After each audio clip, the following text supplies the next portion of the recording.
This is Simon Trecker, and this is Easyfourbyfour. Today we're going to look at 20 essential items that you should always take with you in your car when you go green laning or off-road or 4x4ing. So without further ado, let's jump in and find out what those 20 items are. Let's go. I've divided this video into 4 parts. First, we'll look at items related to wheels. Then we'll look at items related to cutting in many different ways. Thirdly, we'll look at recovering your vehicle. And lastly, we'll look at getting rescued. So let's jump in with number 1, wheels. What do you need for your wheels? Well, if you're going off-road, remember the pressures are really, really important. And how do you know what pressure is in your tyre? Well, you need one of these, which is obviously a tyre pressure gauge. I've had analog ones, and now I'm trying one which is a digital pressure gauge, and I have to say it works pretty well. You can get them fairly cheaply now on the internet. Even Chinese ones work quite well. So once you know the pressure, then you can say, well, what pressure do I want the tyre to go down to? And the quickest way to deflate the car is with a ta-da, deflator. A deflator will make your job a lot easier when you're deflating. Instead of sticking in a key or other items, you soon find out that a deflator will do the job much more quickly. Don't rely on the gauge, by the way, because they're very inaccurate. Go back to this gauge. This is the part that probably takes the longest, in fact. Deflating, measuring, and getting the pressure just right. Remember, if you're going off-road, normally you want to take it down at least 10-15%, even on a normal track. Let's go to the next part. So we've got the deflation, and then if you want to reflate, the quickest way, apart from going to the petrol station and finding the pressure inflators there, is to use an air compressor that you can buy in all accessory shops. And this one, for example, is a Chinese air compressor. And basically what you do, obviously, is you use the line and you connect it to the tyre. And this is something very important that you should remember, is that obviously you connect these to the battery of the car, but make sure the car engine is running, because if not, you're very, very quickly going to make your battery flat. So you connect that to the battery, you turn it on, and then suddenly it just starts inflating. Once again, the pressure gauges on these seem to be useless, so you'll have to go back to your proper tyre pressure gauge. What else do you need? Well, sometimes, eventually, maybe you're going to get a puncture. So if you get a puncture, the normal things you'd always have with you need to be in the car. It's a good idea actually to see if you can change a wheel, because I tried it once and I wasn't strong enough. Old age, you know. So obviously you need to make sure that your car jack is working properly and you know how to work it. In many cases, they give you one of these standard lug wrenches or lug spanners. I found that you can't really get a lot of leverage on that, so I bought a longer one with a longer lever. So that's another thing you should get. So that's item number 5. You can actually also get pneumatic ones, lug wrenches, like electric ones that you can use. They're quite expensive. They're going to set you back a couple of £100, but if you can get away with using one of these manual lug wrenches, great. If not, and you've got enough money, invest in the electric one, because it'll be a much quicker. And you should always remember to have a spare wheel in the car that's ready to go. So that's 5 items that you should have with related to wheels. Let's move on now to cutting our way out. Right, let's cut to the cutting implements, or the anti-environmental tools. The first thing you should always carry with you, for many reasons, is a knife. You never know when you might need a knife, just for cutting twigs and things. That did a very good job there. You never know, you can open things, boxes, whatever. It's always good to carry a knife. The next thing you should carry is an axe or machete. Okay, in this case, you're taking this now because maybe there are some branches that have got in the way and they might damage the car. An axe will, well, you can chop your way through. You can also play special games by putting a child against a tree and then throwing the axe and not hitting them properly, maybe putting an apple on their head. The other thing, category 3, are the saws. Now here, this is called a pruning saw for some reason. I'm not quite sure why I bought it. Luckily, that comes with a sheath to protect it. There's the other type of saw here. I don't know the name of this, but these also are pretty good. Hacking saws. Also remember to always protect those when you have them. Now, that's okay for branches, but if you really want something that's going to take care of a car, blockage, for example, with a tree that's fallen in the middle of the lane, which happened to me once with a group of very, very experienced 4x4ers. They said, okay, we're not going to go through. And I said, hey, I bought a petrol chainsaw, and because I'm not really DIY, they put it all together, we put in the liquids, etc., and it was great. It actually cut its way through the fallen tree and we're actually able to continue. So if you're going to go through a forest area or woods at certain times of year, especially in autumn and winter, you will find sooner or later trees that have fallen down there, especially if they're lanes that are not used very often. The thing is now, of course, is the which one of these do you use of the chainsaws? The first one I bought was the petrol one, as I said, but I sold it because I'm a little bit of a yuppie and a posh chap from the city, and it began to smell in the back of the car. I have to admit it, I didn't like the smell of petrol in the back, and as I got nowhere to store it, I sold it on to somebody else. And I've actually bought myself, in this case, an electric one with the battery packs on the back, and I've been trying it out, and to be honest with you, it doesn't seem to work as well, but I haven't really tried it on a trunk yet. You want to make sure that you get a pretty good sized battery pack on this. Make sure it's a decently sized chainsaw, because otherwise it will be next to useless. So you just put it together. You still need lubricating oil in this, which does tend to leak for some reason, I don't know why. But as I say, it may seem a ridiculous thing to bring with you, but in the end it's really, really useful. And here we are at the recovery stage. If you do a lot of green laning and you start to take it to the next level, especially in very muddy areas, then you're very likely to get stuck in the mud, right? And you need to get yourself out. Something which is not exactly an accessory is the winch, which you can fit on the front of your car. So I'm not including that. That's something that's fixed onto the car. It's useful if you're going on your own.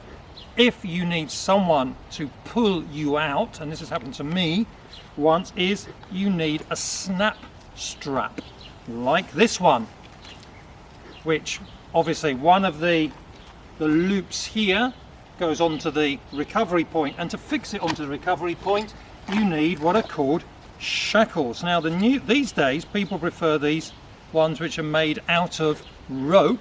They're softer and also, well, lighter, they're easier to carry, and they seem to be just as strong. But you can also use these original shackles, which you take off obviously, and then you put them on the recovery point like that.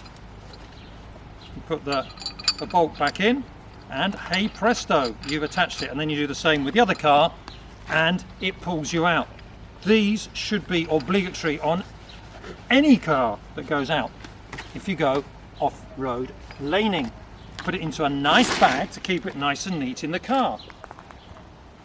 You can also dig yourself out first without calling for help, and one of those things is obviously to have a spade, one of these, or shovel. Now I definitely recommend not getting the small bendy fold-up ones that you get from the Chinese shops. They are absolutely useless. They buckle, they bend, they break. If you really want to get yourself out of something, get a proper spade or shovel like this. You know, buckets and spades from your children, they just won't work. Okay. Next thing, in conjunction with the spade, if you're stuck in mud, for example, you might want to use these. These are called traction boards. Now I've got two types of traction boards. These ones are the typical very hard type of plastic material. They've got grips on them. These are approximately 1 meter long. They are, you put them under, obviously underneath the wheels to give yourself more traction. That's why they're called traction boards. They also have these other traction boards, which I believe are used for another type, these metal ones, and these are really heavy actually. These are used on sand. They could also be used to get you across a river, couldn't they? You know, one on each side, and you just drive across. I find them a bit heavy, to be honest with you, and lugging them around and putting in the back of the car, I don't like them very much. But they are very, very, very strong. So I would at least bring one set of traction boards. You can also use these to give you more height if you have to go up a step, for example, and we've done that several times. So they have more than one use, not just for getting stuck, but also getting you over high humps, for example, in the road. Now, another way of getting out of trouble is to lift the car up while you're putting the traction boards in. Now, I've seen real 4x4 guys using what's called a high lift or farm jack, and these are used, you put them under the car, and then with the lever you do the same as any type of jack, and you jack the car up. These are much more crude compared to tools. They need a lot more input, a lot more work, and you actually do need a specific coupling under the car, whatever it's called, to actually lift it up. Now, one of these things I found is, this isn't the biggest one, and I found it to be very, very heavy. I haven't even used this, I just took it out of the box, and already I find it really heavy to carry around. I don't like it. It's not, I would say, they're essential things. Essential if you're doing real tough off-roading, but if you're not, I'm not sure if this is absolutely essential, but it's useful to have. You can actually use it as a winch as well. If you might be able to find that. I might put a link in the description to how you can use this as a winch as well. So that is it's not that expensive. It costs you about £100, anything from like 60, 70, 80 to 100 or more, depending on the size. Now, other things which are just useful to have, especially if it's all muddy, if you're going up lanes in Britain especially, and other wet areas and climates, is to have a pair of boots. One's for daddy and one for little bear. All right, so it's incredible. If it's really muddy, then take off your shoes, put these boots on. It will really save your shoes. It's unbelievable. And if you're going to wade across a very deep river, then obviously choose the green tool ones, so then you can check the depth and get across in a dry way. And obviously a pair of gloves is absolutely essential. Just messing around with this farm jack now, I've actually cut my finger, so you really do need the gloves. These often come in the snap strap recovery packs. You actually get an extra pair of gloves in the premium one, so always go for that one, the top package. And that is the main things you need for recovering a vehicle, the essential things. Finally then, if you find that you can't get out despite having all this wonderful equipment, we need to go to point 4, which is getting rescued.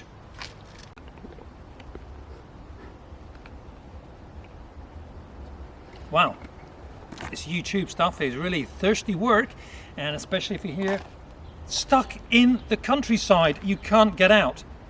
So we've got all these other items which have been very useful, but in the end, if you want to make sure you want to play it safe, then I really recommend these items for rescue and communication in general, and survival, let's say.